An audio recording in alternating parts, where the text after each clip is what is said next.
ठीक है।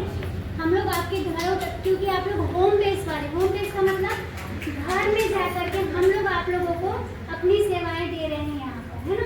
तो इसलिए हम लोग जो आपके घर में जाके दे रहे हैं उसको बोलते हैं होम बेस। क्या होता है, कई बार ये शब्द से हम अपरिचित रहते हैं, है ना। कोई अधिकारी आता है और पूछता है कि क्या आपके बच्चे को होम बेस एजुकेशन दिया जा रहा है, तो हमारे गांव के अभिभावकों के साथ ऐसा होता है कि वो बोलते हैं कि नहीं, ठीक है, नहीं, एक शब्द निकल जाता है नहीं।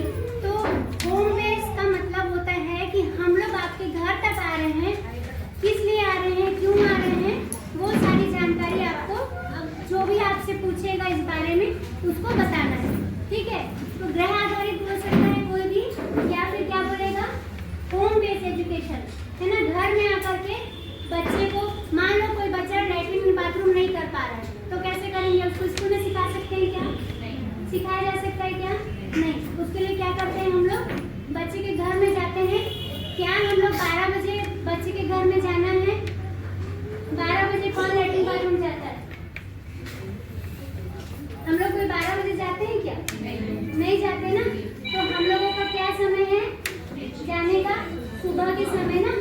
तो होम बेस एजुकेशन जो है, जिस चीज के लिए हम लोग एजुकेट कर रहे हैं, मतलब जिस चीज को हम लोग बता रहे हैं वो चीजें उस समय में होना है, ठीक है। उस समय में होना मतलब ये नहीं कि मैं 12 बजे 1 बजे जाकर के टॉयलेट ट्रेनिंग दे रही हूँ। टॉयलेट ट्रेनिंग मतलब लैट्रिन बाथरूम करना, कंघी करना, कपड़े पहनना, ब्रश करना, नहाना, ये सारी जो चीजें होती हैं ADL, है ना, दैनिक क्रियाकलाप की जो चीजें होती हैं उसको हम 12 बजे नहीं कर सकते। उसके लिए क्या करता है कि स्पेशल एजुकेटर, विशेष शिक्षक सुबह के समय में उसके घर जाता है और उसको ये सारी चीजों को वो सिखाता है, बच्चे को नहीं सिखाता है। फिर यहाँ पे एक चीज मैं बताना चाहूंगी कि बच्चे को नहीं सिखाएगा, बच्चे के अभिभावकों को सिखाएगा, क्योंकि बच्चे को सिखा पाना एक विशेष शिक्षक के लिए संभव नहीं हो पाता है, क्योंकि एक विकासखंड में एक है ना, और कम से कम 250 बच्चे उसके हाथ में है, ठीक है। तो उसके माता पिता को बताते हैं हम लोग जाकर के कि कैसे हम लोग उनको, जो उनको समस्या है उसको कैसे करके हम लोग धीरे धीरे करके दूर करें, खत्म करें। हम लोग कभी नहीं बोलते, ठीक है, धीरे धीरे करके हम लोग उसको कम करते जाते हैं। अभी जैसे कि सर ने कहा MR, इस शब्द से आप लोग परिचित हैं?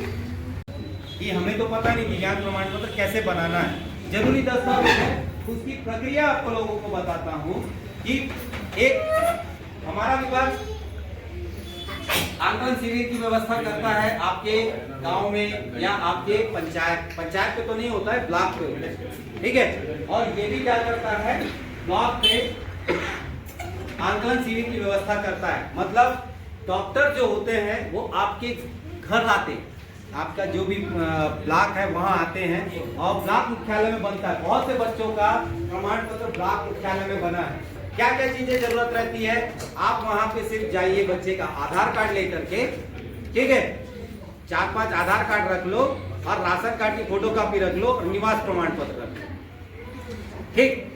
और निवास प्रमाण पत्र नहीं है तो राशन कार्ड है आप लोग के पास में, तो राशन कार्ड रख लो और आधार कार्ड रख लो। बिना आधार कार्ड के आजकल बच्चों का दिव्यांग प्रमाण पत्र भी नहीं बन रहा है। क्यों नहीं बन रहा है, उसका कारण बता देता हूँ। इसी दस्तावेज में एक और दस्तावेज साथ में आजकल लग रहा है दिव्यांग प्रमाण के साथ में, UDID का, या मैंने लिखा ना विशिष्ट पहचान पत्र करके, विशिष्ट पहचान पत्र। हर एक व्यक्ति का अपना विशिष्ट पहचान होता है। आधार जो है हमारा विशिष्ट आधार नंबर जो है वो विशिष्ट नंबर है, वो जो नंबर मैं देता हूँ वो मेरे नाम से जारी हुआ नंबर है। वैसी विशिष्ट पहचान पत्र भी बच्चे का एक उसके दिव्यांगता के आधार पर तैयार किया जाता है। वो नंबर सिर्फ उसी बच्चे का रहेगा और जब उस नंबर को डाला जाएगा तो उस बच्चे का नाम और उस बच्चे की दिव्यांगता और उस बच्चे को दिव्यांगता का प्रतिशत, ये तीनों चीज उस विभाग को तुरंत पता चल जाता है, ठीक है। तो आधार इसलिए जरूरी है क्योंकि इसे बनाना जरूरी है, और इसे बनाना इसलिए जरूरी है क्योंकि हम इन सभी योजनाओं का हमें लाभ लेना है।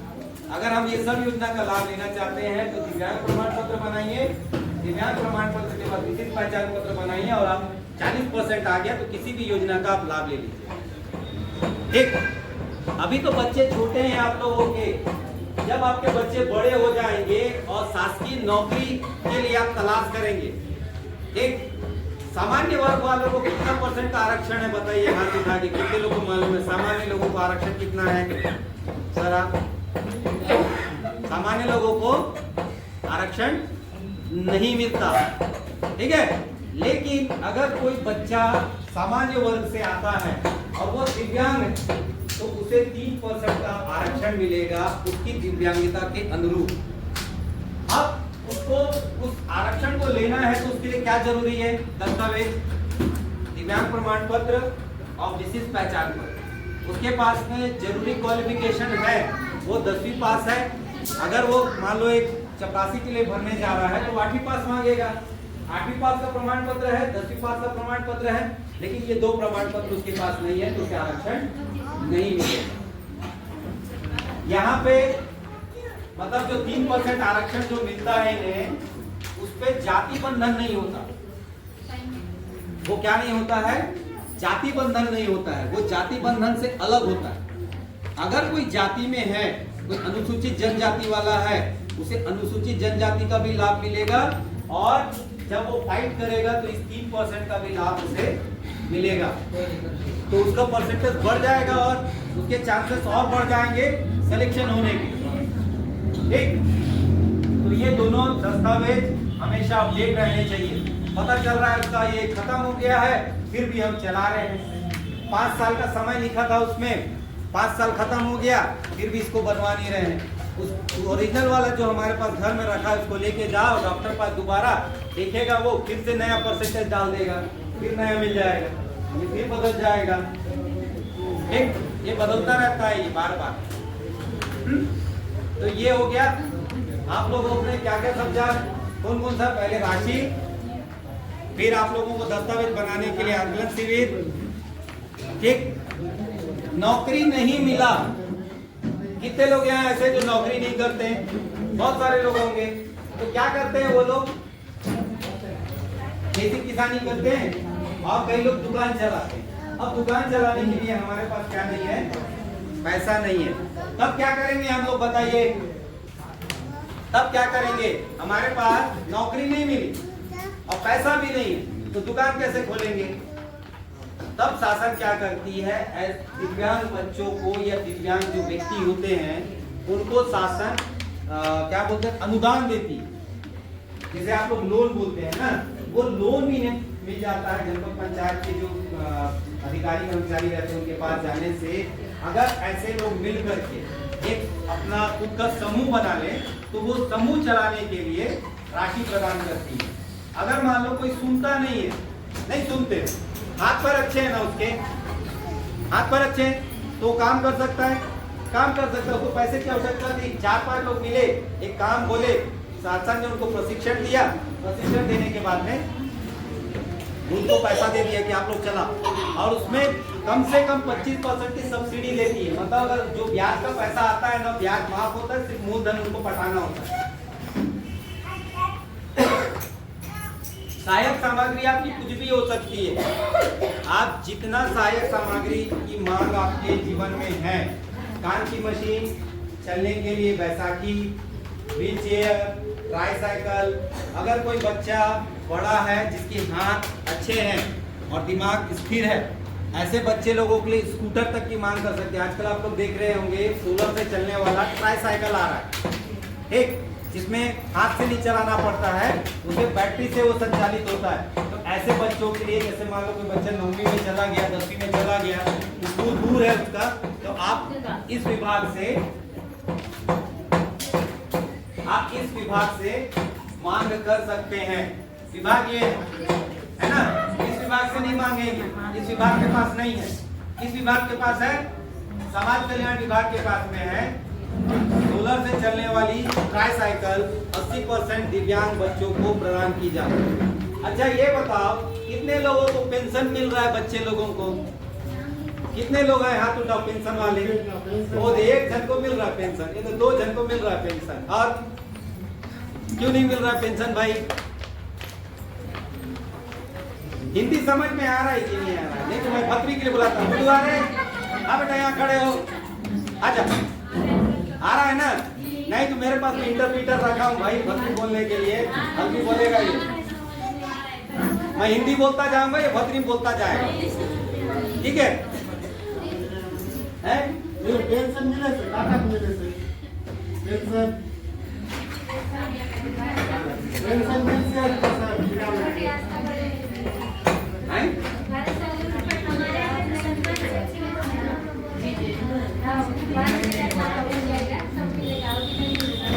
ये अपने यहाँ कब से मिलना चालू हो गया था घूमती, कब से देना चालू करे थे? पिछले साल ही जारी हुआ है ना? नहीं, परेशानियां खूब रहती है पेंशन के लिए, ऐसा नहीं है कि ऐसा मैं बताया और ऐसा आप आवेदन कर दिए मिल जाने के लिए। उसके लिए आपके जरूरी दस्तावेज होने चाहिए। क्या दस्तावेज अभी पूछे कोई है? आप लोग ठीक लोग नहीं है भाई, नहीं बताऊंगा तुम लोगों को, तुम लोग साथ मजा नहीं आ रहा है, पूछते नहीं हो क्या दस्तावेज लगेगा हम लोगों को, पूछे कोई? पेंशन के लिए क्या दस्तावेज है? कौन है? बच्चे का आधार कार्ड और कौन है? कहाँ बोल रहे हैं? हाँ हाँ बोलो। आधार कार्ड और विकलांग सर्टिफिकेट और माँ बाप का सब जमा करना, बैंक पासबुक, बैंक पासबुक सब नहीं खुलेगा। और सरपंच का वो क्या बोलते हैं, निवास प्रमाण पत्र, सरपंच सचिव का आय प्रमाण पत्र, 2011 जनगणना का आपका दस्तावेज में नाम है कि नहीं है, उसमें कैसे देखेंगे? उसमें भी तो हमारा नाम होना है ना। 2011 की जनगणना देखे थे ना कि तेरा 2002 का देखे थे? 2011 का। सबसे पहले 2011 की जनगणना में आपका नाम है कि नहीं है? बोले सर हमारा तो शादी नहीं हुआ रहा, मेरा नाम कहाँ से रहेगा? वो क्या बोलते हैं हमारे यहाँ के हस्बैंड का तो नाम पिताजी के नाम के साथ। अरे भैया बच्चे के दादा का नाम है कि नहीं है? उसी वंश का है कि नहीं बच्चा? वो वंश लिस्ट को पकड़ते हैं 2011 के समय में और बच्चे का ढूंढ के निकालते हैं बही खाता, ठीक? वहाँ से बही खाता जब मिल जाता है तब पेंशन देने का प्रावधान है। उसके लिए आपका चालू वाला बैंक पासबुक होना चाहिए, ठीक है? और वो मेरे ख्याल से 500 रुपए देता है, 600 रुपए देता है, 500 रुपए के हिसाब से 6000 देता है और आजीवन देता है। पेंशन आजीवन देगा। हमारा वाला रुक जाएगा, बच्चा 5वीं पढ़ के छोड़ दिया रुक जाएगा, 6वीं पढ़ के छोड़ दिया रुक जाएगा, 7वीं पढ़ के छोड़ दिया रुक जाएगा, लेकिन सामाजिक सुरक्षा पेंशन योजना बच्चे के जीवित रहते तक के उसे प्रदान करेगा। एक ये है सबसे मूल। हाँ बेटा, थैंक यू बेटा, खूब जल्दी मेरी बात है, वो ताली भी बजाएंगे बात समझ। तो ये चीजें हैं, ये योजना का हमें लाभ मिलता है। हम यहाँ बैठे इसीलिए हैं कि आपके अधिकार क्या क्या है उसे बताने के लिए। हम तो लगे ही हैं आप लोगों के लिए, हम तो देते हैं उसके पीछे लगे थे तब मिला, अभी आप लोगों के पीछे लगे। शासन की योजना का जो लाभ है हम वो सब लेंगे। उसके बाद बात करने के चक्कर में एक चीज भूल गया,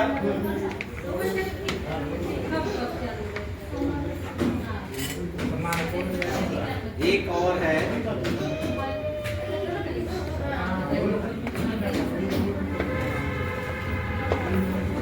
हो गया हमें राशि प्राप्त होती है, वो हम लोगों को आज यहाँ हम बताएंगे आप लोगों को।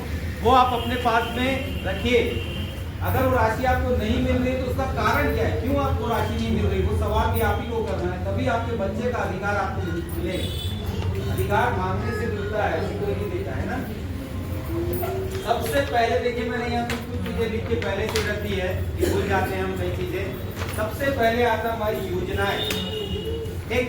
पहला योजना होता है हमारा सरकारी विभाग, जहां हम लोग काम कर रहे हैं या जहां हमारा बच्चा पढ़ रहा है, ठीक है? आपका बच्चा पढ़ता है शिक्षा विभाग में, आदिम जाति कल्याण विभाग में या समग्र शिक्षा के किसी भी स्कूल में ही पढ़ रहा है वो बच्चा, तो हम क्या करते हैं, उसको पूरे को एक सबके साथ समन्वय करने के लिए एक बीआरपी बना दिया, जो क्या करेगा, सब कार्यालय से समन्वय करके पूरी योजना का लाभ हम बच्चों तक उपलब्ध कराना हमारा काम रहेगा। सबसे पहली योजना जिस विभाग से मैं हूँ उसी का लिखूंगा, समग्र समग्र शिक्षा। समग्र शिक्षा 3 प्रकार की राशि प्रदान करने का काम करती है। राशियों के विषय में पहले बताऊंगा क्योंकि हमारे बच्चों को राशियों से वंचित हो जाते हैं। ठीक है, पहला मिलता है हमारे बच्चे लोगों को मार्गदर्शन भत्ता। अब ये सवाल आता है कि क्या मार्गदर्शन भत्ता हर किसी को दिया जा सकता है क्या? मार्गदर्शन भत्ता ऐसे बच्चों को दिया जाता है जो बच्चे स्वयं से चल करके स्कूल नहीं जा पाते। ऐसे बच्चे जो स्वयं से चल करके स्कूल नहीं जा पाते हैं उनको ये राशि प्रदान की जाती है, जो 300 रुपए या 250 रुपए, ये दोनों में से कोई एक राशि हो सकती है। ठीक है, 300 रुपए प्रति माह, 300 रुपए प्रति माह। अगर इसे 10 महीना स्कूल चलता है तो ये 3000 रुपए हो जाता है। अगर बजट में 250 आया तो ये 2500 हो जाता है। इस साल भी हमको उम्मीद है कि ये राशि आएगी, ये राशि आएगी, हमें या बोल सकते हैं कि आई है। ठीक है, तो ये राशि उन बच्चों को दी जाएगी जो बच्चे स्वयं से चल के नहीं जाएंगे, उसको कोई लेके जाएगा और लेके आएगा। ठीक, दोनों आग से ठीक तो रहा है लेकिन इतना कम दिख रहा है बच्चे को कि वो खुद से आना जाना नहीं कर पाएगा, तो उसके लिए एक गाड़ी की व्यवस्था करनी पड़ती है जो उसको लेके जाएगा, उसको छोड़ेगा। हमारे गांव में तो रहता नहीं है सब चीज, है ना? अभी तो ऑटो आ गया, पहले तो और नहीं था। तो क्या करते थे, अड़ोसी पड़ोसी, माँ पिताजी, कोई स्कूल का चपरासी वो बच्चे को ले जाता था और वापस लाके छोड़ देता। ऐसे आदमी को हम क्या करते हैं, 3000 रुपए एक साथ प्रदान कर देते हैं खाता में। 2 राशि हो गई। एक राशि आती है कन्या शिष्यवृत्ति।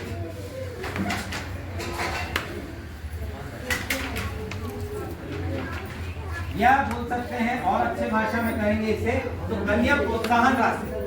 अब किसी के घर में लड़की पैदा हो गई, ठीक, लड़की पैदा हुई और उसके साथ में उसके अंदर दिव्यांगता भी आ गई। ठीक है, अब क्या होगा, एक तो लड़की अब ऊपर से दिव्यांग, ऐसे लोगों को क्या कहते हैं, गांव वाले बोलते हैं क्या करेंगे पढ़ लिख के, अगर उसका हाथ थोड़ा सा काम नहीं कर रहा है ना, उसको स्कूल ही नहीं जाने देते, पैर थोड़ा सा काम नहीं कर रहा है तो उसको स्कूल ही नहीं जाने देते हैं। तो शासन ने क्या करा कि कोई कन्या है, अगर कोई कन्या स्कूल जाती है, स्कूल में भर्ती होती है, दिव्यांग प्रमाण पत्र बना लेती है, तो उसे 2000 रुपए की राशि देगी। अब सोचिए कि अगर कोई लड़की है और लड़की खुद से स्कूल चल के नहीं जा पा रही है, पहला तो लड़की है खुद से स्कूल चल के नहीं जा पा रही है, तो उसे 3000 रुपए और ये 2000 रुपए, कुल कितना हो गया, उसको 5000 रुपए मिल गया। हर साल उसको 5000 रुपए मिलता रहेगा। अभी तो ये सिर्फ 5000 की राशि मैंने आपको बताया है, ये उसे मिलेगा उनको जिनका 70% से ज्यादा दिव्यांग प्रमाण पत्र है, जो स्कूल स्वयं से चल के नहीं जा पा रहे। अगर वो चल के जा पा रही है तो ये राशि नहीं मिलेगी, बच्चों को खरीदी है। ठीक है, सबसे पहले ये जानो कि जब बच्चा पैदा होता है सबसे पहले माँ को पता चलता है कि बच्चे में ये दिक्कत दिख रहा है। ठीक है, तो उस समय अगर आपको ये चीज़ समझ में आता है तो 1 दिन के बच्चे से लेके 5 साल तक बच्चों को हम थेरेपी देके सुधार सकते हैं।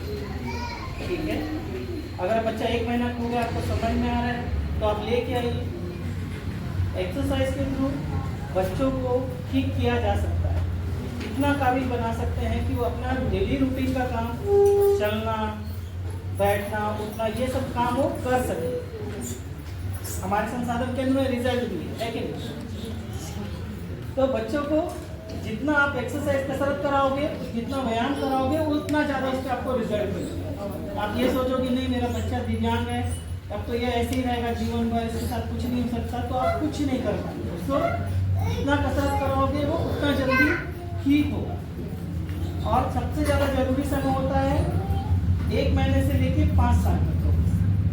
उस समय जो बच्चों की जो हड्डियाँ होती हैं वो नर्म होती हैं, तो हमको उस हिसाब से हम उसको ढाल सकते हैं। जैसे कुम्हार कच्चे मट्टी को किसी भी आकार में शेप दे सकता है, सेम उसी तरीके से बच्चों की हड्डियाँ और मांसपेशियाँ होती हैं। कुछ बच्चों को छोड़ के कुछ बच्चों की पैदाइशी मांसपेशी इतनी कड़ी हो जाती हैं कि उसको ढीला करना मुश्किल है। बाकी 70% बच्चे ऐसे होते हैं जिनकी मांसपेशियां बिल्कुल नर्म हो जाती हैं और उनको चलाया जा सकता है। ऐसे बहुत सारे केसेज हैं जो ठीक हो सकते हैं। थेरेपी से लेके से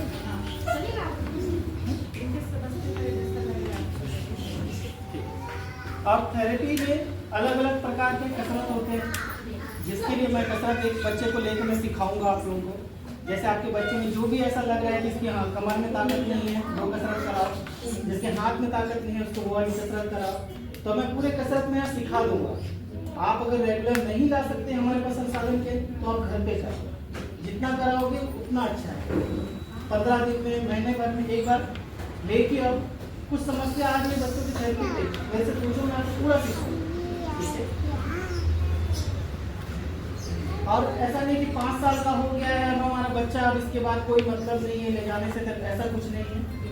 बच्चा अगर 10 साल का भी होता है तब भी उसको थेरेपी करना अनिवार्य होता है, कि कुछ मांसपेशियों को ढीला किया जा सकता है। बाकी उसके बाद उन बच्चों को सर्जरी मल्टीपल बहुत सारे एक साथ पूरी मांसपेशियों की हड्डियों को खोल की जो सर्जरी किया जाता है, वो करवाने के बाद बच्चा जो व्हील चेयर में चल रहा है, तो वॉकर पकड़ के चल रहा है, वो वॉकर पकड़ के चलेगा। जो बैसाखी से थोड़ा ऊपर बिना सपोर्ट के चलना चालू कर सकते हैं। ठीक है? एक बच्चा को ले लेता हूँ मैं, थेरेपी बता देता हूँ। एक यूवी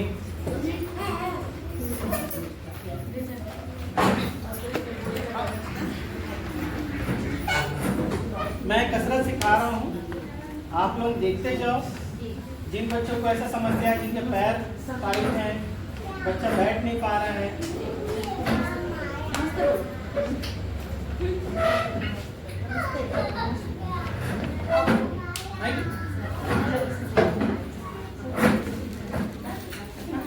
आप लोग को ना कोई भी चीज डाउट लगता है ना आपके बच्चे से, जैसे सर बता दी इसका, आप बताओगे नहीं मेरे बच्चे के साथ ऐसा है ना, वो आप लोग का सारा डाउट सर क्लियर।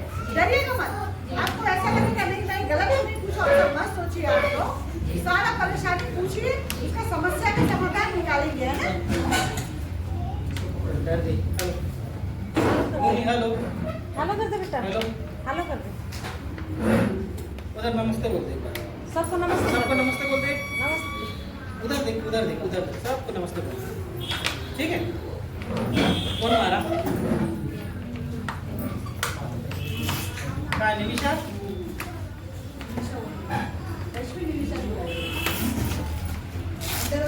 खाना बंदा आ जा, वैसे क्यों आ जाए? सपोर्ट करने लगा। आधा पूरा सीख के लिए ना। आधा पूरा पूरा सीख उठ के आ जाओ आप लोग। जो आप जिनके बच्चों का समस्या है कसरत कराने में, वो इधर आ जाओ। उठ के आ जाओ। मेरे को पट्टी देना। कौन दे रहा है?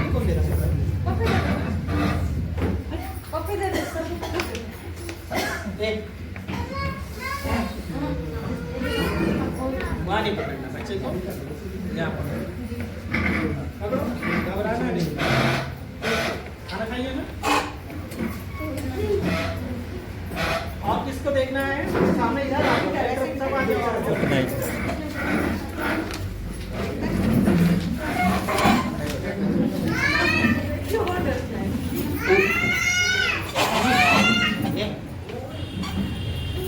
सबसे पहले हम बच्चे के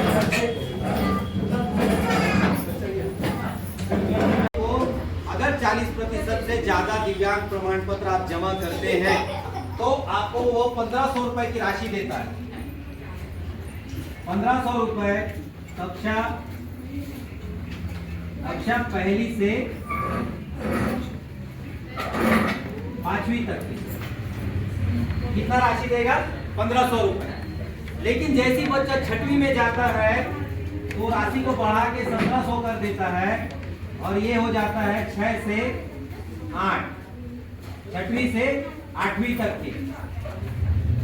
कहां तक पहुंच गया वो? 6वीं से 8वीं तक के। उसको 1700 कर दिया। अब और क्या करा उसने? जैसे ही आप और आगे बढ़े, बच्चा 1900 रुपए कर देता है 9वीं से 12वीं के लिए। अब उसने फिर से राशियों को बढ़ा दिया। अब हम ऐसे टोटल करते हैं। लड़की है, स्कूल जा रही है, 2000 रुपए समग्र शिक्षा देगा, 1900 रुपए ये देगा। कितना हो गया दोनों का? 3900 रुपए।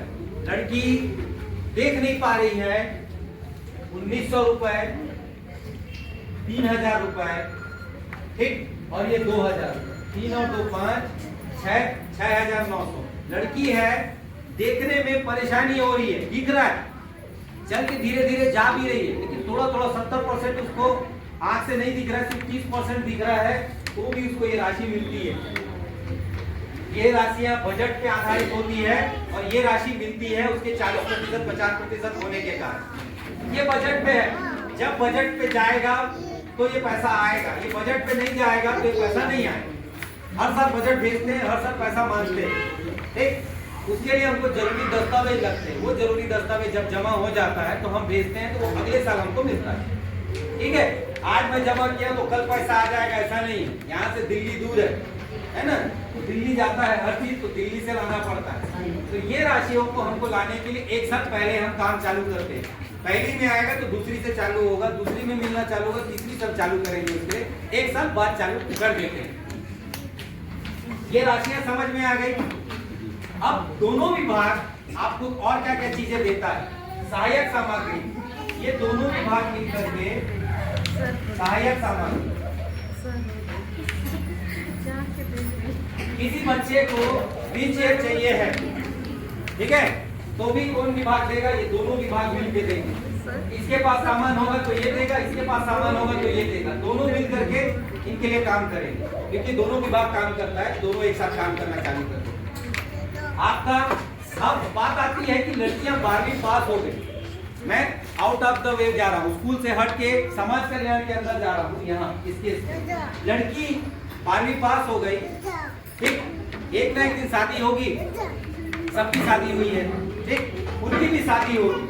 अगर एक लड़की विकलांग है और लड़का सामान्य है, लड़की विकलांग है, लड़का सामान्य है, तो ये विभाग 6 महीने के अंदर अगर फॉर्म जमा करते हैं, 6 माह के अंदर अगर फॉर्म जमा करते हैं दोनों जोड़ा मिलके, तो 50,000 रुपए राशि देता है। 50,000 की राशि देगा। एक आदमी के विकलांग होने से फॉर्म 6 महीने के अंदर जमा करता है तो 50,000 रुपए की राशि विकलांग को देता है। अगर दोनों के दोनों जोड़ा, अगर जोड़ा बोलने का आदमी भी विकलांग है और वर वधु दोनों विकलांग है, तो ये राशि बढ़ करके 1 लाख रुपए हो जाएगा। मतलब दोनों को 50,000 रुपए समाज कल्याण विभाग प्रोत्साहन राशि देता है। एक सामान्य व्यक्ति ने किसी दिव्यांग व्यक्ति से शादी किया तो उसे प्रोत्साहन के लिए 50,000 देता है, लेकिन अगर दोनों दिव्यांग आपस में शादी कर लेते हैं तो उसे वो 1 लाख देता है। कंडीशन एक है कि 6 महीने के अंदर विवाह हो जाना है, विवाह का प्रमाण पत्र जमा करना है। विवाह प्रमाण पत्र दोनों का आधार कार्ड, ठीक, और विवाह जहाँ हुआ है वहाँ पे कुछ ना कुछ फोटोग्राफ होते हैं, और समाज में शादी हुई है तो सामाजिक फोटोग्राफ्स होते हैं, ठीक। अगर कोर्ट में शादी होती तो कोर्ट का प्रमाण पत्र रहता ही है, वो पूरे दुनिया में नहीं, पूरे विश्व में वैलिड है, ठीक है। अगर कोर्ट का कोई कागज देता है ले जा करके तो वो हर जगह मान्य हो, लेकिन जब हमारे सामाजिक विवाह होता है तो हमें विवाह प्रमाण पत्र हमारे पंचायत से मिलता है। पंचायत में फॉर्म को जमा करना है और उसकी एक कॉपी उसके मुख्य कार्यालय में जमा करना पड़ता है, और ये उस जोड़ा को करना पड़ता है, ठीक। और कोई मदद करने नहीं आएगा, सचिव सरपंच ही मदद करेंगे। 1 लाख रुपए तुमको मिलना है तो पूरी भागा दौड़ी करो।